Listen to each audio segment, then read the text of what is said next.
Hi, my name is Emily McDonald, and to paraphrase the introduction of the book I'm presenting on today, I'd like to start off by saying that the life of Arthur Less isn't so bad. As we continue, you'll be able to see a little bit more of the psychology behind the book and why so many audiences enjoyed it. Before we dive into the life of Mr. Less, it might help to know a little bit more about me. I am absolutely a heavy reader and writer. Although I write music more than essays, I still consider this a beautiful format to express creativity. I stay connected to music by traveling around the country and competing with indoor marching percussion groups. These fall under an organization called WGI, or Winter Guard International. I have been accepted into the University of Louisiana at Monroe for the upcoming fall semester, where I plan to study pharmacology.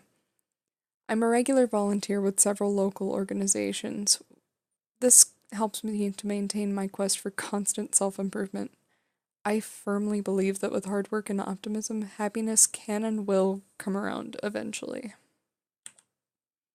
Arthur Less, however, struggles a bit more with the concept of happiness. The book opens from the perspective of an unidentified narrator who tells readers about the seemingly average man whose life we follow throughout the novel. Arthur is a struggling writer living in San Francisco, currently in the home he used to share with his former fiancée. On a seemingly average day, he receives an invitation to a separate ex's wedding, a man named Freddie Pellew. This invitation seems like the most cruel form of cosmically planned humor to Arthur at the time. Instead of responding in a normal or calm or rational way, Arthur decides to run away at full speed from the thought of his lost love. In a matter of days, Les books 7 different plane tickets, first to New York, and then to Mexico, then to Italy, Germany, France, Morocco, India, and finally to Japan. This is our first indication that Arthur Less is going through an astounding midlife crisis. Throughout his various trips, Les follows patterns very similar to that of the stages of grief. After what seems like an eternity of denial and angst, he does eventually reach some level of acceptance for himself and his love life. The author of Less used inspiration from his own life experiences to create the mold for Arthur. Born in 1970, Andrew Sean Greer was only a few years younger than his esteemed protagonist at the time when he wrote his 5th novel. He currently lives in San Francisco with his partner, David Ross.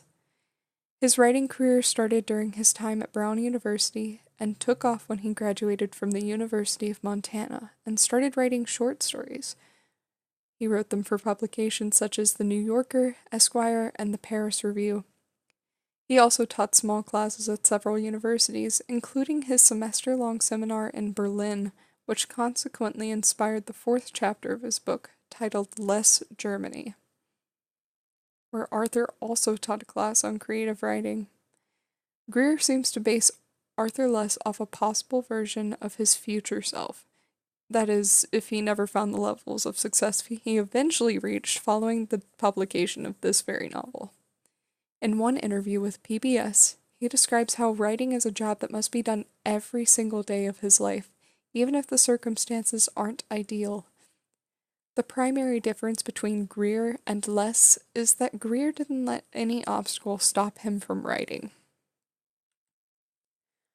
One of the primary difficulties that distracted Less from his career surrounded his relationships.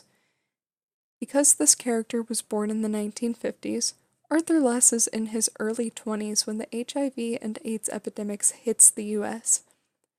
As a gay man, this complicates many aspects of his life. Gay men lived in fear of AIDS as many of their friends and partners fell ill and died after catching the disease. Living through an event reminiscent of a targeted, specified plague undoubtedly contributed to Arthur's fears and insecurities. According to one study done by the National Association of Social Workers, more than half of all surveyors of the AIDS epidemic reported feeling higher levels of anxiety and lower levels of self-satisfaction as a result of fear targeted towards catching HIV or AIDS from a partner. This source can be found listed as The Psychosocial Impact of HIV and AIDS on the Lives of Gay Men under my collection of works cited. The chances that Arthur suffers from anxieties as a result of the epidemic are extremely high, and his insecure behaviors throughout the novel indicate that an underlying psychological impact from his youth could certainly be a factor in his impulsive decisions and detachment from lasting romance. Arthur's crisis fuels the plot of the entire novel. He is described as mediocre in not only his career, but also his appearance and his behaviors. While audiences may not admire this about him, it does make Les a very easy character to relate to.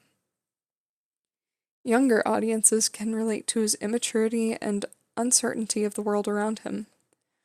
Older adults can laugh at his chaotic state of crisis while also sympathizing with it. According to one journalist, writers blush in the mirror the book holds up to them, especially when it comes to defining oneself by the nature of their work. Arthur's inability to move past these insecurities surrounding his writing abilities demonstrates extreme immaturity. He is constantly stuck in the past, contemplating his youth. Unfortunately, Les spends most of his time preoccupied with his lack of exceptional traits instead of trying to accept himself for the average and admittedly lovable man he is. Les's average traits feed the primary theme of the book, which is quite clearly the challenges surrounding mediocrity, especially when it comes to self-acceptance. Arthur is a white man in his late 40s, and eventually early 50s by the end of the book, and resembles what Andrew Sean Greer describes as amazingly mundane. He only has one major success to note so far, which is a short story titled Calypso, a retelling of the Odyssey originally written by Homer. Les puts his own spin on the story by making Calypso a man instead of a woman, which was intended to create drama and intrigue. Instead, however, his friends and colleagues say the book is just not quite interesting enough. It's a major disappointment to his career. After his one success is deemed to be a personal failure, Les describes himself as an author that is too old to be fresh and too young to be rediscovered. All of his colleagues and lovers are, in contrast, wildly successful. This exemplifies his feelings of mediocrity, because he is not nearly as ahead of the intellectual curve as these talented men and women are. The book itself is quite modern. It takes place in the late 2000s, and it was published online in 2017. The portrayal of being unremarkable as a great, unconquerable struggle seems like a very common phenomenon with younger generations. The pressure to make everything bigger and better and more extravagant is especially prevalent today, with fast-paced work and school environments. Greer takes the time to address a few issues in the LGBT community as well. These involve insecurities and mental health issues in the gay community.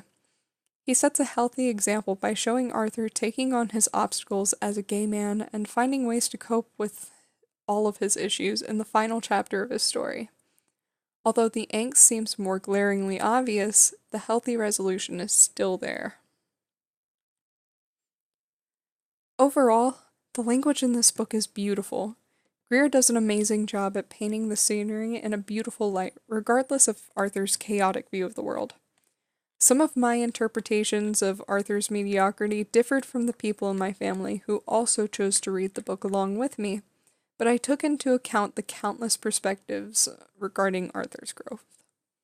I personally enjoyed the adventure and the evolution of the characters, but the absolute resolution when Freddie Paloux came back into Arthur Less's life for good left room for all of that progress to vanish once again.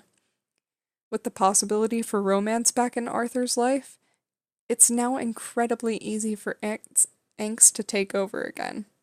Other than this relatively small detail, I found Less's journey to be wholly satisfying. Andrew Sean Greer did a wonderful job at portraying the benefits of finding peace within yourself and overcoming adversity, even if the adversity is relatively unimportant in comparison to larger crises at hand. And with all of this in mind, we have completed The Journey of Less, written by Andrew Sean Greer.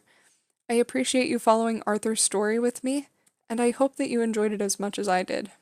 Thank you so much for your time.